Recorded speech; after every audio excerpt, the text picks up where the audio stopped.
played, don't expect to find out why anything from the games is even in here. They never tell you. So if you're going to see this movie, all you're going to see is Alice blowing shit up and talking about stuff that doesn't even matter. And shooting people with quarters. So it doesn't... Oh yeah, she has a new hobby of collecting quarters, which has never been mentioned or explained. Why she does that all of a sudden. And the movie ends with... and then she's never collected quarters before. Why is this here? Why does she do this all of a sudden? Why is Jill here? Never mind. And something I want to say about this movie that I didn't like... This movie just had terrible writing. It's like Paul W.S. Anderson just got lazy and just wrote nothing but explosions. But something pisses me off. Something I mentioned to him in the movie theater that I didn't like is something, and Brandon and Ruby here, this is something I just want to say. In game movies, when they like take things from the games, you like it when they do that. You want to see the games you played hours and hours to beat on the big screen. But with this one, I know what you're saying. Like in Apocalypse, they showed Nemesis, and he had his own plot. Except he wasn't evil in that one. He had his own background, and he actually had character development. He was in it through the whole movie. That's not what I'm saying. That's not what I'm talking about. I'm saying in this one that I could see what they were doing. They were trying to take from Resident Evil 5, but they took bits and pieces that didn't make any sense whatsoever. They just took bits and pieces in the movie and put them in here, but you can't do that. You can't just take bits and pieces from games and put it in. You have to explain it why it's there. And why did they take bits and pieces from that game? Because that wouldn't make any sense. Because in that game, Chris Redfield was in South Africa fighting. I mean, you don't just bring things in. Like if you're gonna do that, you should do the whole game. That's like if they took. Put Nemesis back in this one, but had him in his giant worm form and just had him attacking things. It wouldn't make any sense. It's just, you don't just take bits and pieces from games and put them in there and not explain them. In the first one didn't really have anything from the games, but the second one, they explain why Nemesis was there. They explain where he came from, how he was made, who he was. Well, they didn't have... And he had character development.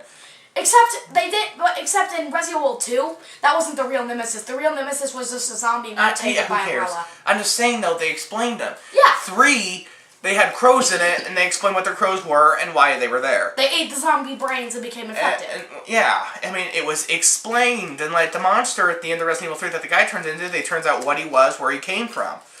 And this one... And he was actually... And something I liked about that game, he was actually one of the monsters from Resident Evil, from one of the Resident Evil games. And then here comes 4, where they introduce Las Plagas without telling you where they came from. Not like Nemesis, they just came out of nowhere. And something I think is funny, they couldn't even do the original Las Plagas. They had to skip to Advanced. It's just they just come out of nowhere, and this does not explain why they were there. And then you see the Axeman. It's like I said again, Nemesis, it was explained where he came from, how he was created. The Axeman just comes out of nowhere.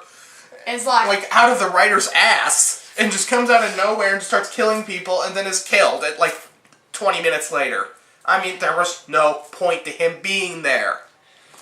And the movie wouldn't be any different if the Axeman wasn't there. He added nothing to the plot at all, not like Nemesis. If you didn't have Nemesis Resident Evil Apocalypse, you wouldn't have a movie. This one, you couldn't take the Axeman out. I could do it right now, edit every scene with the Axeman out, and you won't see a single frickin' difference. Except the Asian man would be missing. So, you wouldn't see a single frickin' difference. Oh, and something I want to say about... Hold on one second. Or, I can cut every scene out with every character that dies, and just leave in the NFL player, and you wouldn't notice anything different. The story wouldn't change at all. That's what I mean by these characters being cardboard. You can, in the other movies, you couldn't cut Jill out, or else the story wouldn't make any sense. You couldn't cut Colors out, the story wouldn't make any sense. The third one, you couldn't cut, Claire or Kmart out, the story wouldn't make any sense. And in this one, you could cut any of the other new characters out, and it would still make sense, because they were not developed well, and they have nothing to offer the story. Wait, can I say something real quick about the Resident Evil series itself? Uh-huh. Resident Evil 1 and 2, this is the thing I didn't like after Resident Evil 2. Resident Evil 1 and 2 followed the games to a T. Except for Alice. She wasn't actually in the games, but that's okay. They made a difference. They had a new character. Resident Evil 3 and 4, they just started fresh, which I didn't like. I wish they would have done the real Resident Evil 3 storyline. You know what monster they should have introduced from the Resident Evil games? That was in every single one of them? The giant spiders. They were in every single one, and they never used them. Anyway, so it's just they're just adding, these characters, you can just cut them out and it wouldn't do anything to the movie. Like, I hate to sound like a broken record here, but like I said, in the other ones, if you cut any of the characters out, it would kill the story. The story wouldn't make any sense. In this movie, you could cut all the characters out, cut the Axeman out, cut everything with the Lost Plaga zombies out, maybe even cut the spiders, bug scenes out, and it would not affect the story at all. That is how badly this movie is written. You can cut all that out, and it wouldn't affect the story at all. You know what the next movie should be based in? I'm just going to say this right now. The next movie, to tie all these loose ends with Lost Plague and the Spider, the next one should be based in Europe and South Africa. Maybe they should meet up, maybe they can meet up with Leon and Lord Sadler and Salazar. It's time to end this review, but I'm just saying, the next movie, please, fix your writing talents.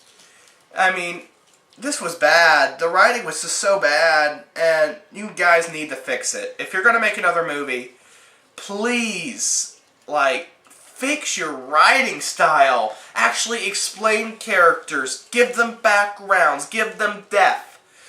If you don't, it kills the story, and it just kills the movie in general. You can't just make a movie off of action.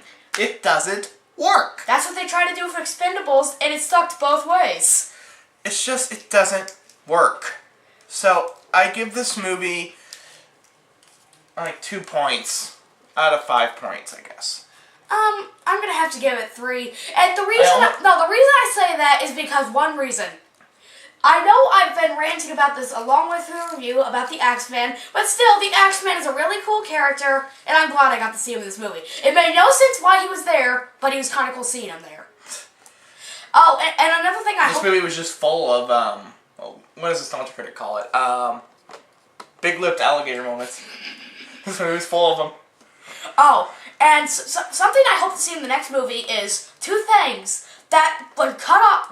Two things that were one thing was never. Characters next time, please. One thing that was never introduced in the Resident Evil movies that were in all the games were the spiders. I hope to see them in the next movie. Yeah. Because they were a main enemy in all the games, but never introduced in the movies. And one more thing I hope to see in the next movie. The Lickers. They're one of the main enemies in the games. Too. Anyway, we're signing off now. This review's gone long enough. It's been an hour and 7 minutes, so we should probably end this now. So, see the movie if you want. Don't see it for story. See it if you want to see it for action. Okay, then see it. If you want to see it for story, I would skip it. Oh, and get off me! And for all those people out there, you start a petition for them in the next movie to add spiders and lickers to it. All right. If you really care about the children. Thanks for watching, and also watch the Power Blade review, and the next review should be Porky's. So yeah, the next review should be Porky's macaroni. Shut up. Now made with chicken.